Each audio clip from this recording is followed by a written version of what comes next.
head out. Let's head out.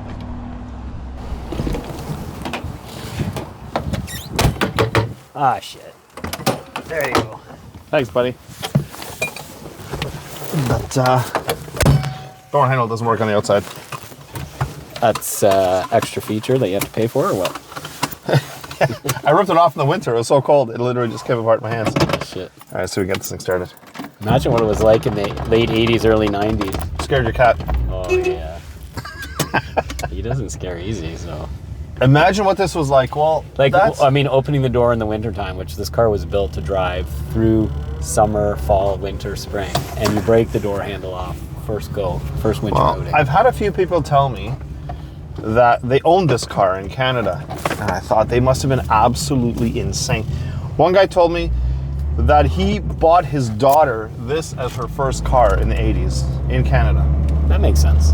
No, it doesn't. It's not. I couldn't imagine. I could Like, not what were imagine. the choices in the 80s? You had a Nissan Micra, which was comparable to this, a little bit more luxurious.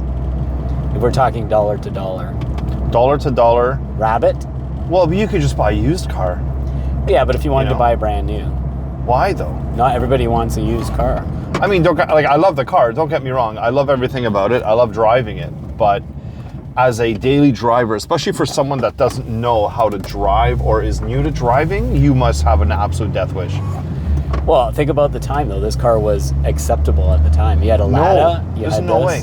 In Canada, like I understand in Czechoslovakia or in the Canada, Eastern Bloc, but in the Canada, Rabbit wasn't much better. Let's face it. When did the Pony come out? The Pony, 84 maybe? The Pony is, compared to this car, is an absolute rocket ship. Luxury.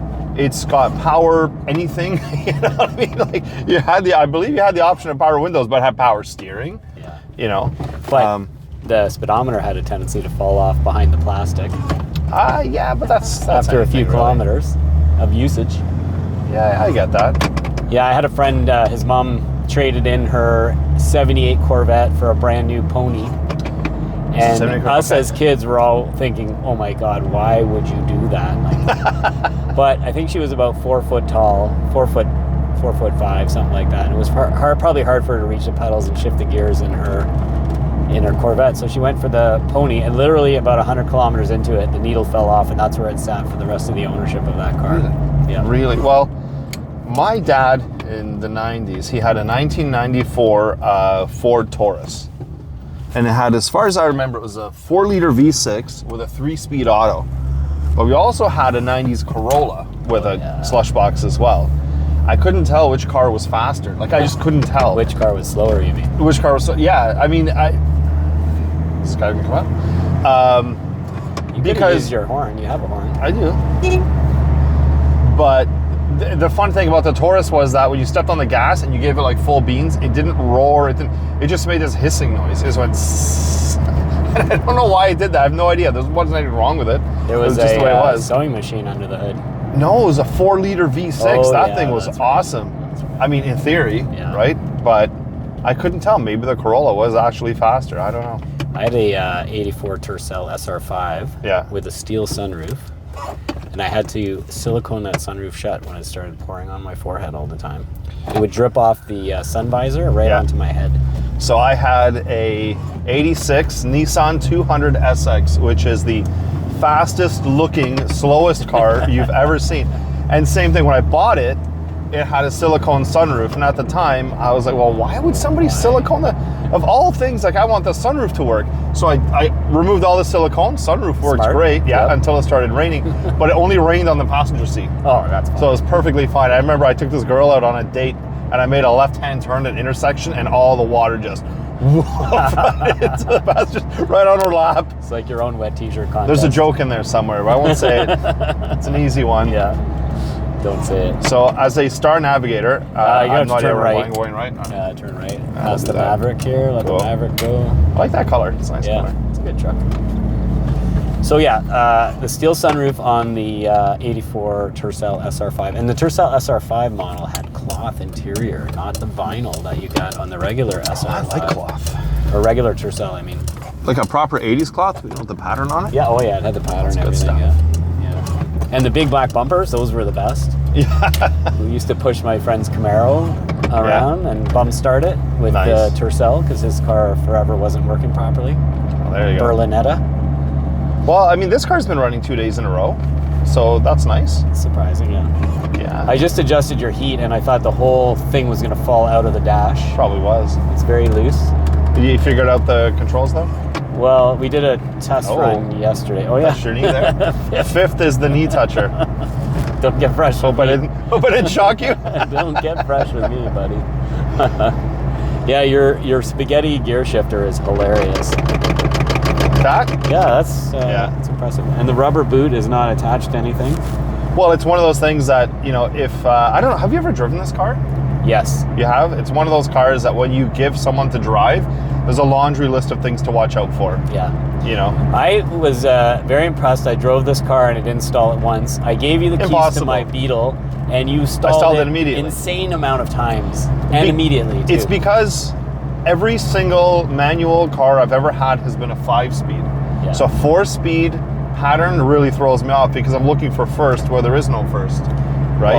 Well, you don't usually drive dog legs, so first is always up and the left. That's, well, not in your car. First is straight up. Yeah. Yeah. So it's in a different spot. That's third. So no, straight up is third in my car. No, you have to go over a bit to the left. No, you don't. Yes, you do. Okay, well, it's such a tiny... Well, it sort of sits in the middle, right? Because it's only exactly, yeah. So you got to either go one way or the other way. Yeah, that's right. This car is impressive that it actually stops. Well, it doesn't. I mean, look, it's got a little bit of something in it. Yeah, I can feel it. Just don't hit the car with your unicorn in front of us. So I bought this car on Bring a Trailer. Yes. Yeah, it was a Friday night, and I remember... Did you think you were going to win when you started bidding? Well, I knew I was going to win because I had no upper ceiling. There was no upper ceiling to the price I was willing to pay. So I was just bidding. And that's when I learned that when you bid and the time runs out, it just adds an extra couple minutes, right? So you just keep going. Yeah. And I just kept bidding. And, you know, I even said in the comments, guys, you're not going to get this car. Like, this is my car. You don't understand. And eventually it was. How many people bid you up on this thing? I think there was a war between the three of us. When I say war, it's probably the lowest value bidding war of all time on Bring a Trailer. Yeah. I was going to say. It was increments of $5. You got this for $12 American, didn't you? It cost more to ship than what you paid for it. No, but it was getting there. Oh my goodness. Yeah, that's crazy. Don't kill us. Don't kill us, yeah, exactly. Easier said than done. We've got to race this Mustang. Oh yeah, that's a California special. Yeah, let's go. Blow those doors off. Yeah, boy. Oh, that's a slow climb. Yeah. Above the speed limit. So you have a full tank of gas? I actually did put gas in it before I came up, yes. But it's reading at 100% full? It's reading at 100% full. And you have to make a left. I have to make a left? Oh boy. 100% full, but that's untrue. Really? Is that what you're going to do? Is that what you're going to do? Honda guy. Oh my God. So were you in fifth gear there? This was, yeah, so now you have to go there. Yeah, oh yeah, okay. Oh, okay. No, that's okay. We're just going to put the 360 cam like right up to his window. Oh, I think if you rev the engine, it might give him a little fright. Maybe not. Well, check out the, what is that? Oh yeah, Firebird. Firebird. Ah, nice. I can't tell. What's the difference between a Trans Am and a Firebird? One has a flying bird on it. What, doesn't the Trans Am have one as well? Oh, that's true, yeah. I guess it's just the shape of the car. Oh, we're gonna hit the Wasaga Beach bus. The Wasaga Beach bus? Yeah, what's that bus for? That's for people who don't have cars. Is this like the city bus? Yeah. Oh. Yeah. They normally have surfboards on top of it, but I guess they took them off for the winter. So finding first in this car can be fun sometimes. Oh, we're in it. You ever get a grind or no? If you're moving at anything more than 1 kilometer an hour, absolutely. No synchro mesh. There's 0. Oh shit. Uh-oh. Camera gear's flying. There we go. It's because you're going so fast. Yeah, it's a lot of fun. It's a lot of car. Yeah. So, Tom. Yes. I was thinking this car is quite incredible for its age. It's 1989. Yeah. Skoda 120L. That is correct. Oh, good memory. And it has a couple of fan speeds, fan speeds. You mean the rad fan? Because the rad fan is completely not plugged in at all. No, I mean heater. Here. And the heat comes from the back to the front. Well, the heat pipes. There's coolant underneath. So the rad is front mounted. Yeah. The engine is rear mounted. And there's coolant lines that go from the front to the back. I think it's something like 7.5 liters. So when you touch the center tunnel, it's warm. Do you burn yourself? Well, I mean, no, because there's metal in between it. But if you put your hand inside where the adjustment is when you need to tighten your gear shift, you may burn your hand while you're adjusting your gear shift on the fly. Oh, jeez. I remember coming back from, were you there at the Haggerty Drive-In event? Yeah. Years ago? Oh, maybe not. Maybe, I can't remember. That was where our good friend Ben's MG, he either didn't bring the roof or the roof didn't work and it started to torrentially rain. Yes, that was at the drive-in. Yeah, his car got drenched. Yes. Mine, my gear shift disconnected. And it disconnected about 0.5 kilometer from my house. I was stuck in 5th gear and I coasted up my driveway that day. That's impressive. We made it. But it completely, like the nut that holds the gear shift linkage together, completely came off. Do you use any like Loctite or anything on that, or no? That would be silly. No, that'd be silly. Yeah. No. And do you have windshield wipers in this car? I do have windshield wipers. Yeah, the windshield wipers basically go, so there's the low speed, which is nothing. Yeah. There is the medium speed, which is medium speed, and then there's high speed, which is medium speed. But here's the fun fact. So my 2017 Volt, does the spray for the windshield washer work? I would say no. No, it does not. Why not? I have no idea. Does the spray in this car work? Well, let's go down the list. The spray in the 2003 Multipla, does that work? Definitely not. Definitely not. This car works flawlessly. That's it incredible. actually sprayed. Now, I don't actually know how to make it spray. Hang on, look. No, it's not working. Okay, you know what? Maybe it doesn't work. Maybe it's empty. Oh, well, I'm disappointed. Oh, maybe it's empty Add that because to the list. it drained out over the winter. Doesn't work. Yeah. But your rear view mirror is still attached to the roof. Yeah. And luckily, because Am I it going seems left like here, by the way? left, yeah. Like Sam seems again? to be holding on to the sun visors. This? Yeah. No, that's in the roof there, bud. Yeah. Yeah. No leak out of this roof. No. Multipla? Well, the car, it leaks from, if it's raining sideways, or if you thanks. If you take it to a car wash, if you spray water sideways, it will go through. Oh, same with my car. 100%. It's terrible. My Beetle, it just comes right in. Everywhere. I can't wash it with a spray wash. So, this car reminds you of, why did you buy this car? Because your dad had one? Yeah, so the reason why I bought this car was when that was the first car my dad ever bought new in Canada. Was that a Valari? Yeah.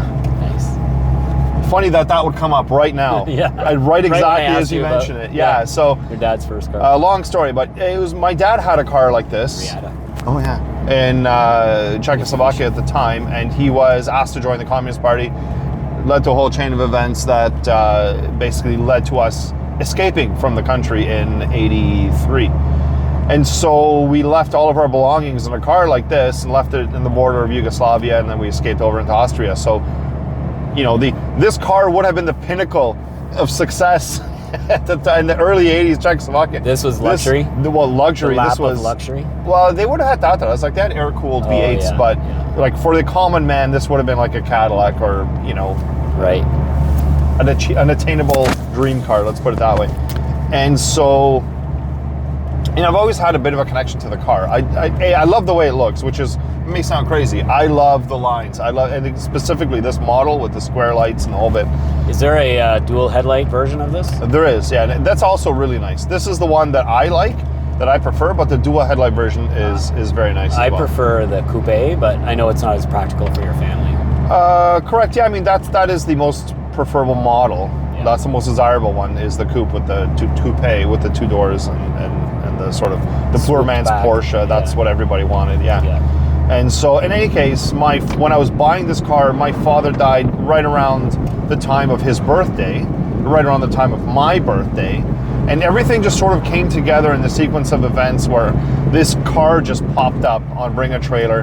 And when I see a car that doesn't need any work at all. Like, that's kind of my thing, is when I see a car that is pristine and showroom quality, I can't wait to drive the shit out of it and ruin it, right? Right. So anyway, so and the car... defer all the maintenance. And defer all the maintenance, yeah, exactly. So, you know, at the time, when I saw the car come up, it was one of those, like, you have to jump on it right now, and so I did. You know, sight unseen, like, what are you gonna do? The car was in the U.S., so anyway, so I jumped on it. Where was it? In Florida? Virginia. Virginia. It was imported into Florida. So the gentleman in Florida, I actually got in touch with him, and I got all the pictures of this car coming off the shipping container and living its best life in the palm trees. So it wasn't Ro-Ro, it was actually in a container. It was in a container when it arrived, yeah. So this is a Hungarian guy that imports a lot of Eastern Bloc, you know, motorcycles and Skodas and whatnot.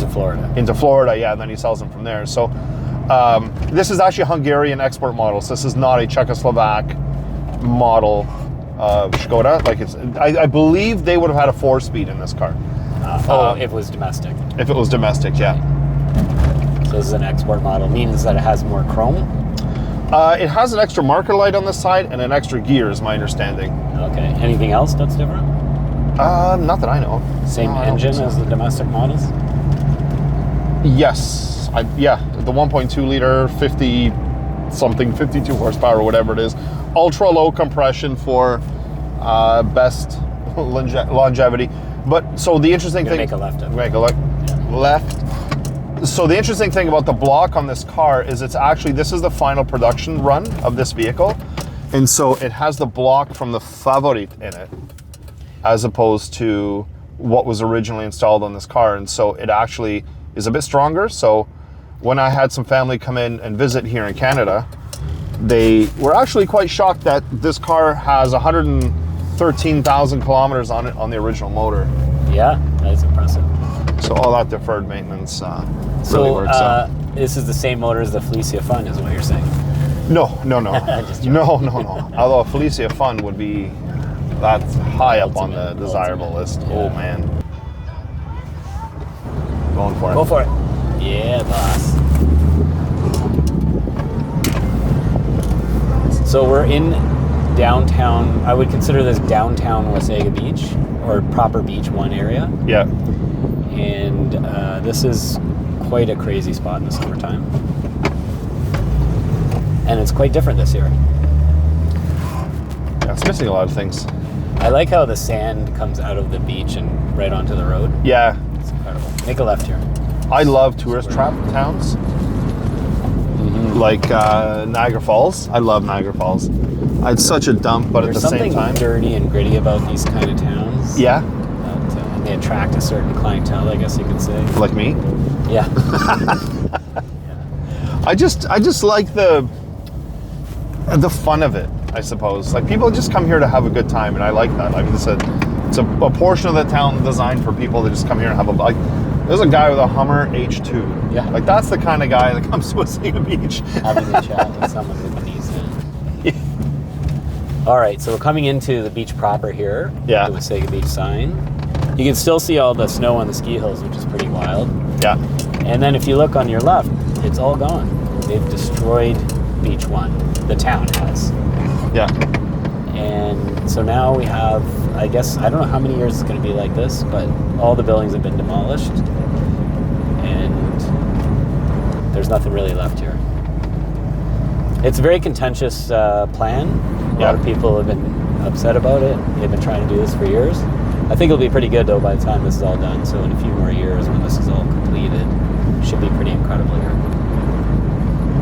But this is the longest freshwater beach in the world, if I'm not mistaken. That's right. That's pretty cool. It's pretty cool to have that close by. Hey, that guy's looking for money. Oh, we got a treasure hunter. That's the word I'm looking for. A treasure hunter. Modern day. So you're gonna have to make a square left here. Square left. Go straight into the concrete blocks. You got it. Let's do it. Oh, we got the power. Make it up the hill. There's no hesitation whatsoever. This thing just takes it. Listen to that gear shifter. It's incredible. There you go. Oh boy. What's next on our fun agenda? So there's a boat launch here if you want to drive down and check it out. You think we can float? We might be able to. We can. I drove the Beetle down here once and put the parking brake on. It was great. Oh, yeah. That's a Targa car. Yes. That is a Targa car right there. Can you imagine? Look how good shape that is. I love those things. Oh, there's a race car. Oh my God, you scared me. There is a race car. Let's go see if we can get him. Whoa, that was a good shift. Thanks. So you say the engine has over 130,000 kilometers? 113. 13, okay, well, Yeah. getting to 130 is questionable. Yeah. With the way you drive. Oh, sorry, the lumbar support is completely lacking in this car. What's a lumbar? You don't have lumbar. You don't know what that luxury is. Yeah. Hey, there's a Hummer, electric Hummer. Oh, yeah. Yeah, why is it hesitating like this? It just does that every once in a while. Couldn't tell you why. I think it's your fuel pump. It could be. I have a spare one. Straight? Yeah, and then a left over the bridge.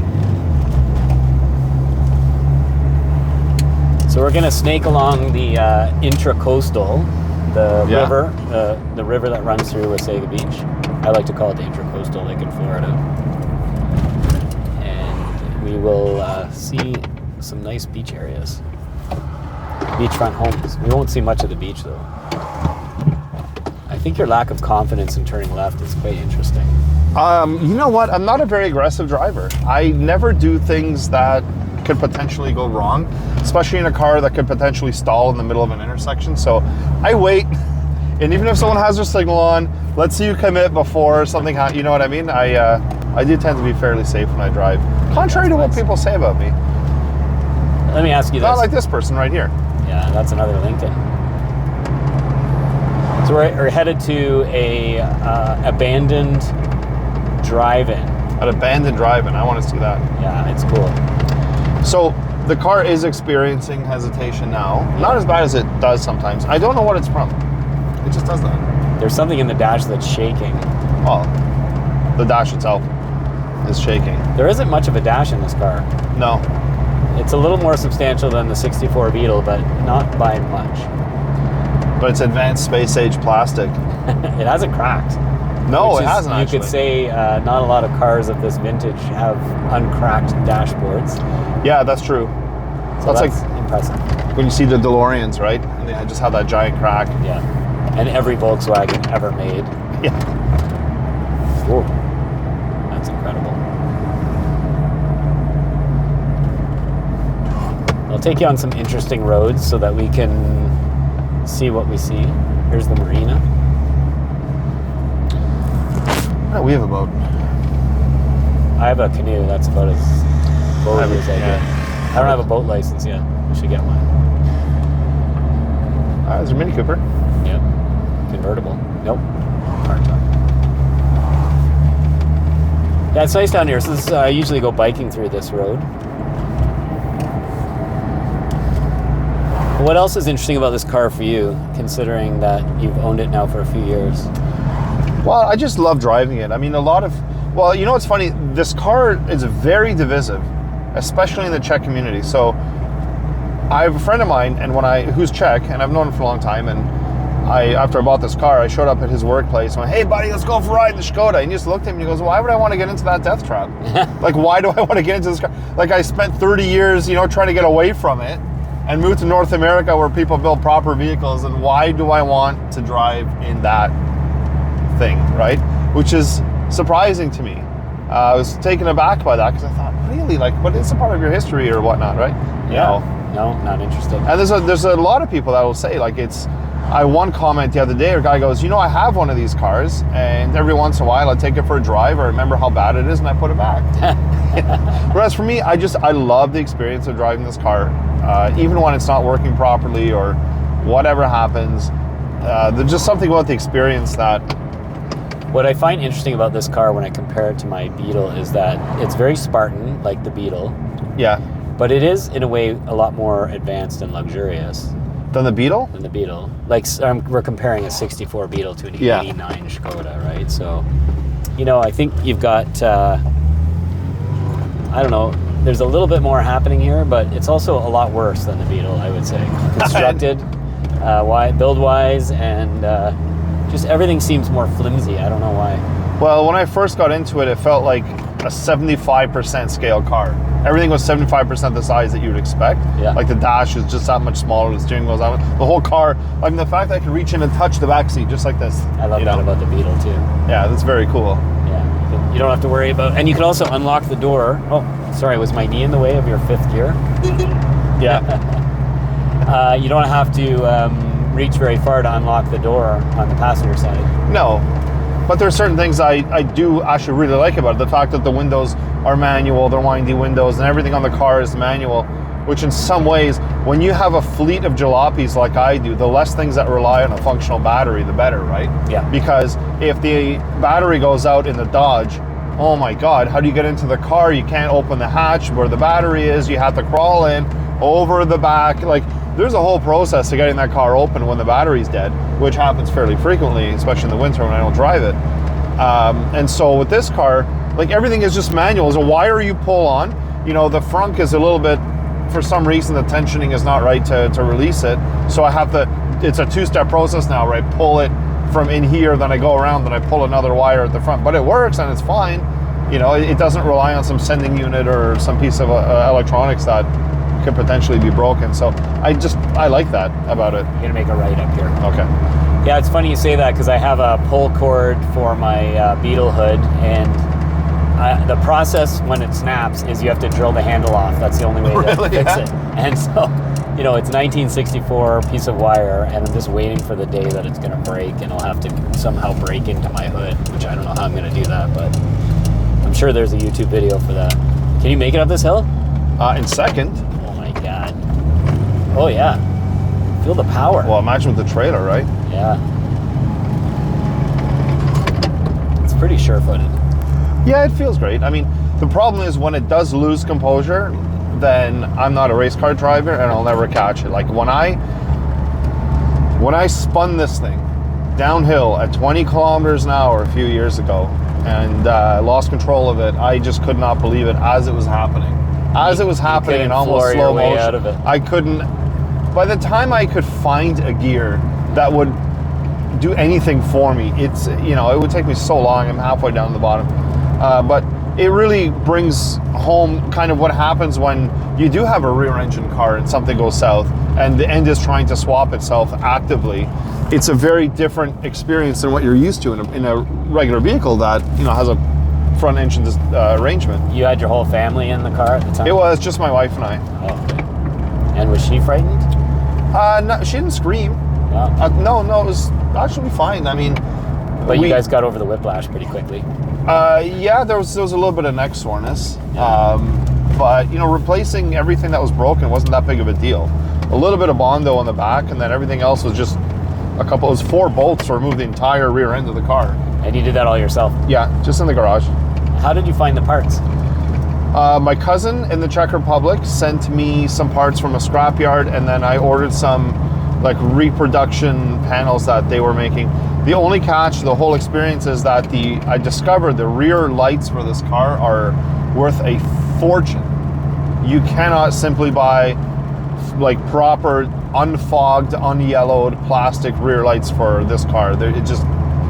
I spent, I don't know, $300 or something on the lights, which is astronomical, you know, when you think about what it is that you're actually buying.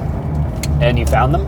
I did, yeah, on Facebook Marketplace or somewhere on Facebook. I talked to some Czech guy, and how difficult it was to send him money because they just don't do things the same way that we do. So I just sent it by Western Union. I just have to go to the post office, pick up money. Oh no, that's kind of far. I've never done that before. You know, I'm not gonna do that. That car's like a kilometer away. Yeah, but you know what though? I got it. You wait for the one that's a little closer. Yeah. Oh yeah, you did it. There we go. This is a nice place to live. I enjoy living here. Yeah, there's something pretty magical about this area. A Firefly, you see that? Oh yeah, I am feeling a bit of hesitation. No, the Firefly. We saw there's a guy in a Firefly. Yeah, I know, but I'm still feeling a bit of hesitation. Oh, there's a lot now. Yeah. Oh, now it's better. Oh, you're getting passed. You know, by a minivan. Oh, that's embarrassing. You don't see too many Fireflies anymore. No, that was pretty cool. But you know what though? Like as much as people think they're cool, and these '80s cars, they're still not worth a lot of money. It's true. Like they're still not. I just insured a Ford Probe, 1994 Ford Probe, and I got the appraisal, and it was, well, first of all, what do you think of '94 Ford Probe? All right. White, Yeah. perfect condition, not a spot of rust on it, not a turbo, nothing, just whatever the model designation is, L something. Yeah. Stick shift manual or stick shift auto? Manual. Manual. No rust, Ford no Probe. nothing. No nothing. 14,000. That's double what it actually is worth. Wow. 7,900 maybe. And then I decided to look on Bring a Trailer, and that one sold very similar color, like white, similar car, sold for 7,000 US. So that's closer to your 14,000, but not quite. I was surprised at how low value those cars are. Yeah. You would think, because they're pretty incredible cars of their day, but apparently not.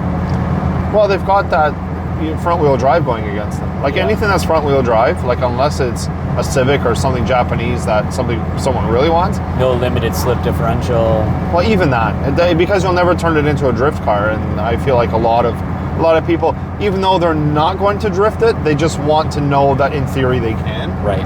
And there's something about rear-wheel drive that it's like having a standard transmission. It's just one of those things that you want to have, checked off the list of what do I want in my car. And if it's front-wheel drive, that's a big negative. Everybody wants rear-wheel. That's a nice looking tractor. Oh yeah. Yes, I agree with you on that. And the guy also had an 85 Ford Thunderbird. So a 95 Thunderbird. Oh yeah, okay. Make a left here. 95 Thunderbird and a 94 Probe. What a collection. Yeah, that's cool. That's an Oblivion collection if I ever saw that. That is an Oblivion collection. Well, and all Ford too, which is pretty neat. Yeah. And the Thunderbird was in nice shape.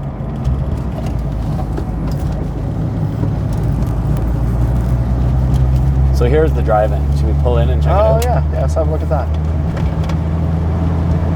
I think you can still drive in there. Let's see what happens. It's now a Rivian. A Rian. Rian, yeah, Rian. It'd be fun to have a drive-in. I know. I'd like to resurrect it. Yeah.